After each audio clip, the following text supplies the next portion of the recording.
This is an ancient tin mine located within a walking distance of Barrator Reservoir.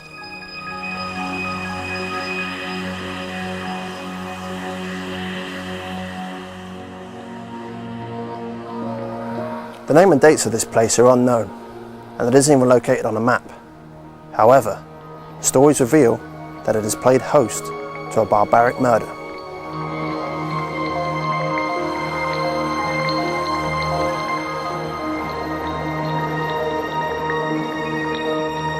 Will we uncover the truth behind this murder? And most of all, will we discover the name of this place? I'm Kriss Ellis-Stansfield, and this is Haunted-Devon.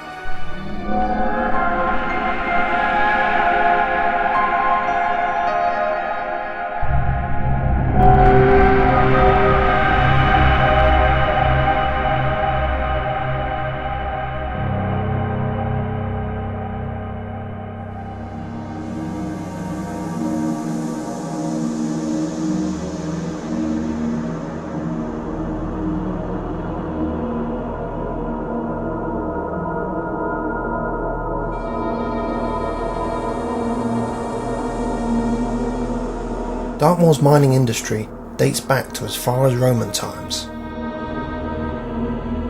What you see today are the remains of an old mill house, which is one of the many homes set up in the area. Built entirely from stone, their strength is a testament to their survival today.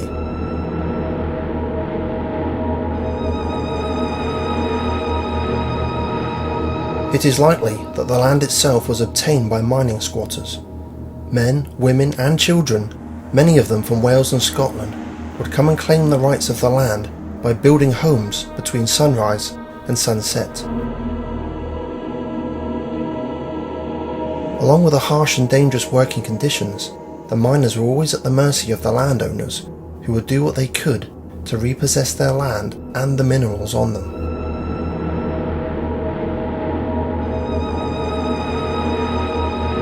This is what we believe to be the main entrance to the mine. Unfortunately, we know very little about the history of the place and of the mine itself. Dartmoor has many stories and legends to tell. The story here is that of a murder which took place in the houses above. The story goes that one man brutally murdered another, probably in one of these houses. He then walked down to the main river below to wash his clothes.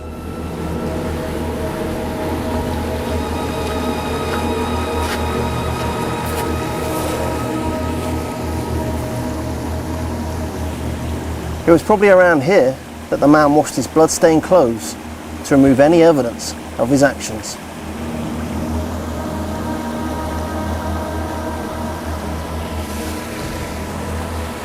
So what makes a place like this reason to investigate? Well, apart from its history, this very man has been seen washing his clothes in this river on several occasions since.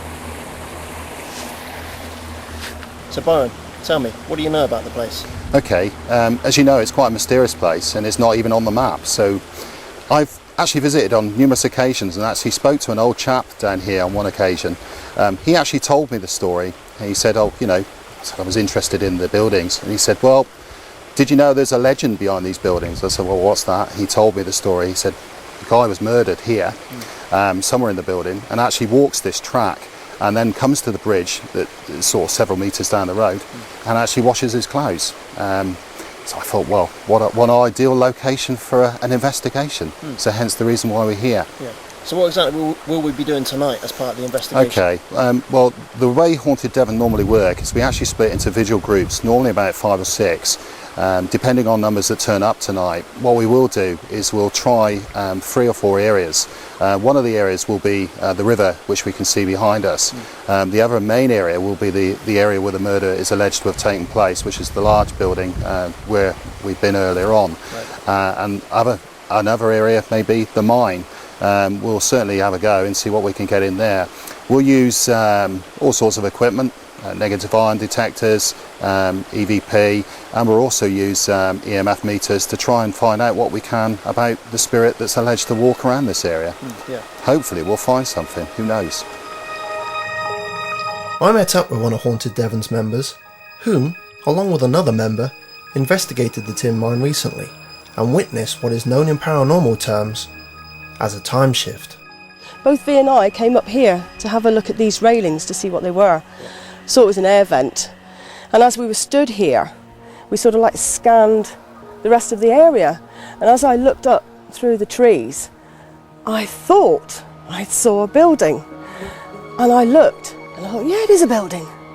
So I said to V, somewhere else to explore. She agreed with me, so I thought, well, she must have seen it with me as well. Turned round, almost to go over to make our way up there, and V suggested we go and get our bags first. So we went back to the actual mine house to get our bags.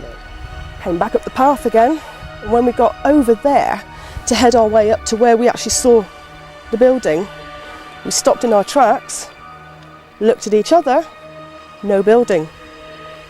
Completely disappeared. Was it a trick of the light? Who knows? But we both saw a building.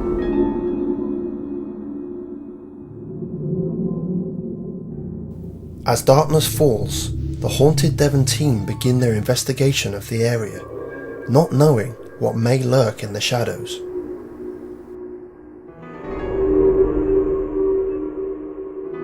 Will the ghostly residents of the tin mine be ready to meet us? And will we be ready should we meet them?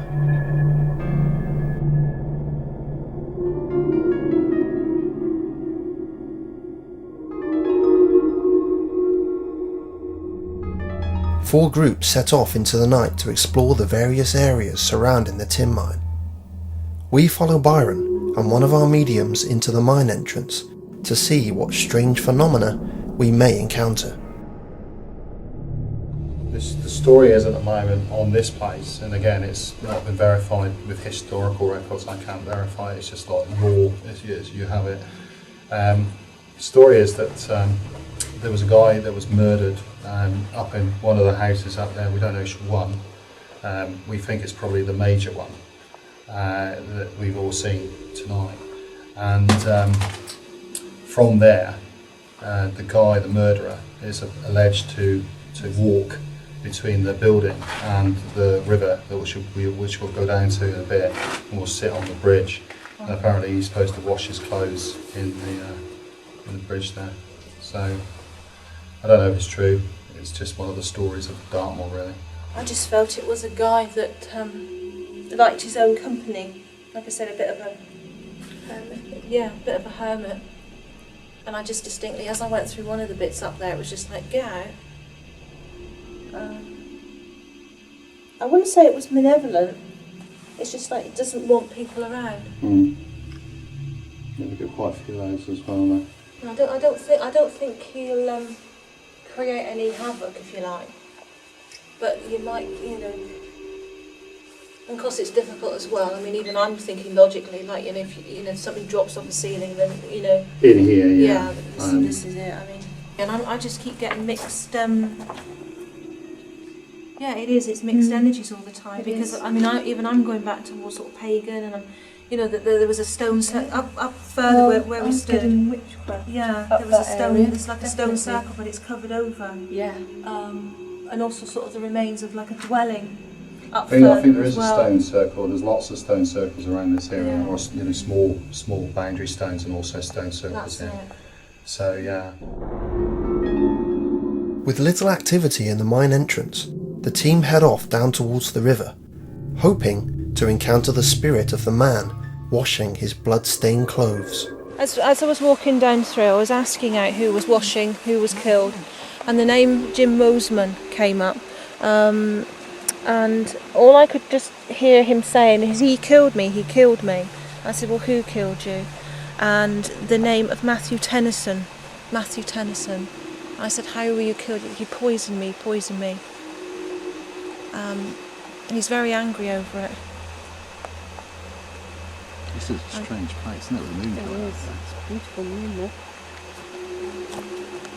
He's very angry, but at the same time I get a lot of emotion. There's a lot of emotion there as well. That there was like the injustice of it, because he can't understand, because he's such a kind man that would do a lot. Although he liked his own company, if he had the chance, he would do for other people, and he Right. couldn't quite understand why it happened. I'm just trying to see if I can ascertain why. Jealousy's jumping into my book. But he's sort of intermittently sort of flitting in and out. But he roamed, it's like he was here all over the place. The story comes down to the river down here, where the guy was supposedly seen washing his clothes, and that's been seen a couple of times, figure by the river. It's not full-blown manifestation, No, but it's almost like you would either see sort of like legs, or you'd see sort of torso, and Yeah. or maybe just the head. It's almost like he flits in, flits out, and he's doing the same thing, because he did do that. He did it, he did it so often that he would just come in, do his stuff, and go again. He wouldn't bother anybody. Yeah. He wouldn't bother anybody. Apparently, this particular spirit is seen quite regularly here. Again, it's not a well-known story. It's just one that's been passed down through That's it, people. yeah. I got to hear about it, and I thought, well, it's worth having a look at. Same. This area here, it wasn't so bumpy. It was flatter, but there's a ritual that's gone on here. Not nice at all. Oh, no, And there's I couldn't stay in it at all. I had to come out. There's bloodletting. Yes. I was going to say, I got the drinking of blood. And yeah, I mean it is. It's a ritual, but definitely it's not a night. It's the devil worshipping. The throat as well, isn't it? Yeah. Did they slit their throats? No, I think I'm getting like a cock crow. Like you're getting that type of. Yeah, there's something to do with the throat. But it's this area here, and I've actually got something on camera. This was a lot. I mean, obviously over the years, I want to go back. I really want to go back several hundred years. Really, I don't want to. The stone tablet was here, and then there was stones placed around, but they weren't obviously, in the ground. in the ground. They were just placed. But it's a bit like I can't seem to want to or need to cross, as if it's almost like if you cross, and within those times you cross this sacred circle area, you were branded, and it's like it's a no-go area there. I think that doesn't stand there. Anybody else walking through wouldn't feel anybody that.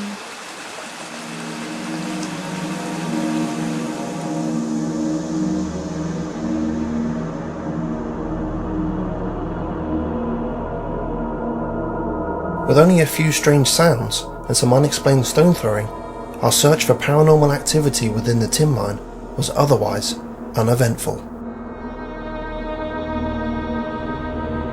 I felt the whole area was very, very calm.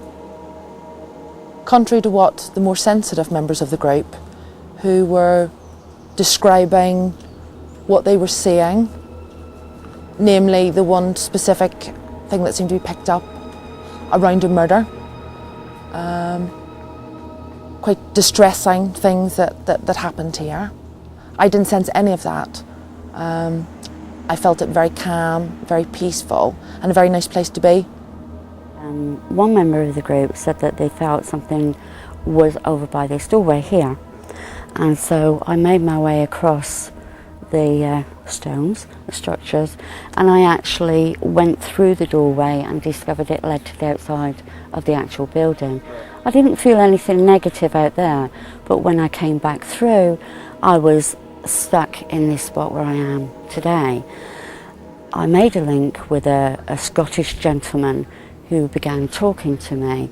I asked him what relation he had to this site, and he confirmed to me that he actually worked within the tin mine area. I asked for his name and I was given Mac, and then he elaborated and said Mac the Knife, which was quite bizarre at the time. I wasn't particularly comfortable with his energy, and I did get the feeling that he was quite an aggressive person when he was on the earth plane. When I tried to draw more information from him, i.e. what his actual work was to do with the tin mine, he informed me that he was a ganger. I didn't have any knowledge of this at the time, and it was only later one of the members of Haunted-Devon explained to me, yes, within the tin mine area, what I would perceive as being a foreman was known as a ganger.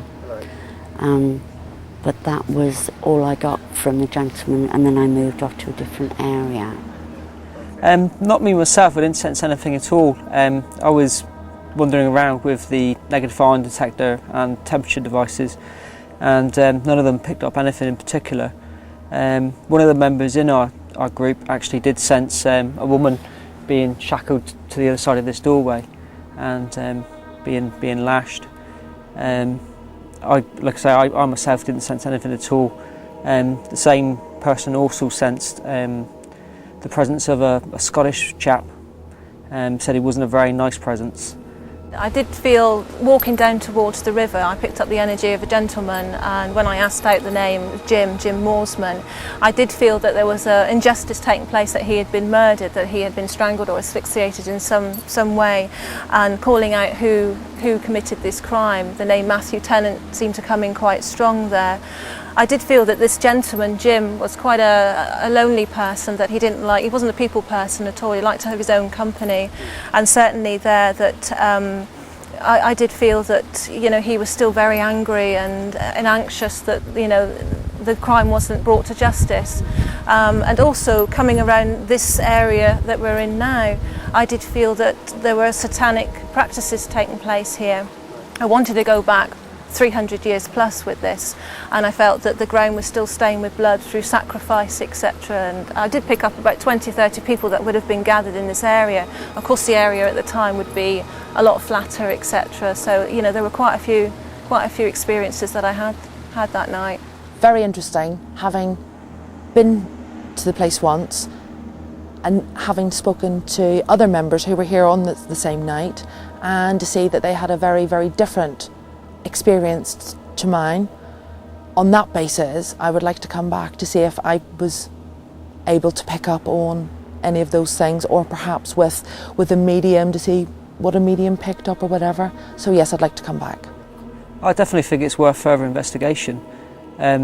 Maybe not this particular structure, but certainly some of the sites around here, the mine entrance and down by the river as well, I think warrants another closer look. I certainly would come back, because when you think there's a phenomenal amount of stories and tales that are associated with the region, and really when you go back 12,000 years or so, man has lived on the area, worked, farmed, mined, all that sort of thing. And you know, from the early Menolithic man, you know, to the modern day Moorsman, humans have left their mark on the area. So to me, in turn, that's left sort of archaeology and tradition, folklore, you know, for us to explore. So definitely, yeah, I would come back. So Byron, how do you feel the investigation went? It went very well, Chris, as it happens. Certainly we had 2 or 3 mediums with us on the night. Some of them took us right the way back to the middle of the 18th century when the mine was actually operating. One of the mediums actually picked up on a woman who was alleged to have been flogged in the doorway. Now it's strange this, because most of the women refused to go back through that doorway throughout the investigation, and they weren't aware of the story. And there were some strange events, noises that were heard in the area of the building, hissing sounds and strange knocking sounds that came from the building, and that's been heard since as well, so very interesting. So has anything interesting happened since that investigation? We had guys come up who weren't able to attend the formal investigation with ourselves, and they've had what's known as a time shift in paranormal terms. Essentially they went back up to the mine shaft, where we all know where it is, and while stood there they actually saw a building, like a lean-to building. They went back to get tea and coffee, came back up, and that building had actually disappeared, which is very bizarre. They also had seen some figures in the area of the mine actually wearing mining clothing, so they'd experienced something very interesting, yeah. So have we found out anything more about the history of the area? Well, we certainly don't know its name, and we certainly don't really know its date. We're guessing probably in the region of about 1850, 1860 that the actual place was actually built. Certainly Haunted-Devon mine, which is very near here, was a main mining area for tin and the arsenic that we know about. What's probably happened is that this area was probably what's known as a tributor area. Essentially, people would come and set up mining areas themselves on local landowners' land. And what that would mean is, as soon as they set the mine up, they gained mining rights over that land and were able to mine and extract, and whatever they extracted was theirs. Now, this obviously caused a lot of heartache to local landowners who resented the fact that people would come in from Scotland and other places in order to gain local land. So certainly there would have been some clashes with local residents, I'm sure, possibly involving a murder at some stage, who knows. But certainly we don't know the name, so it have to remain nameless, and we just name it Dartmoor 1. A place out of time, seen daily by human eyes, mostly unaware of the stories that surround it. A place shrouded in mystery. We came looking for answers. We found only more questions. And so for now, the secrets shall remain with the unseen residents of the Old Tin Mine.